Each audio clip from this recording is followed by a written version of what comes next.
Zaman park में खैबर पख्तूनख्वा के निगरान वज़ीर आला के लिए इमरान खान की क़यादत में खिलाड़ी आज फिर सर जोड़ेंगे। इस हवाले से मज़ीद तफसीलात भी जानेंगे नबील नकवी से। नबील बताएगा इस अजलास के हवाले से।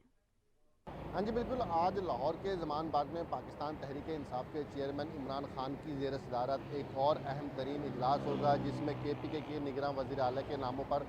गौर किया जाएगा और मशावरत की जाएगी। इस हवाले से पाकिस्तान तहरीक-ए-इंसाफ KPK की लीडरशिप जो है वो आज यहाँ ज़मान पार्क पहुँचेगी। बिलखसूस परवेज़ खटक तो गुज़िश्ता रात ही पहुँच चुके थे, गुज़िश्ता रात भी यहाँ पे मशावरत हुई और आज एक दफ़ा फिर से मशावरत होगी और निगरान वज़ीर आला के लिए नामों पर गौर किया जाएगा। दूसरी जानिब पाकिस्तान तहरीक-ए-इंसाफ के चेयरमैन इमरान खान आज कौमी असम्बली में 3 अहम पार्लिमानी ओहदे, जिनमें चेयरमैन पब्लिक अकाउंट्स कमेटी है, अपोजिशन लीडर है और पार्लिमानी लीडर के नामों की मंजूरी देंगे और इन तीनों के नामों को 24 घंटे के अंदर अंदर स्पीकर कौमी असम्बली राजा परवेज़ अशरफ के सामने पेश कर दिया जाएगा। अगर निगरान वज़ीर आला पंजाब की बात की जाए तो इस हवाले से मशावरती अमल जो है वो ताख़ीर का शिकार हुआ, क्योंकि गुज़िश्ता रात 22 घंटे की ताख़ीर से अपोजिशन की जानिब से 3 नाम जो पार्लिमानी कमेटी के थे वो स्पीकर पंजाब असम्बली को गुज़िश्ता रात जो है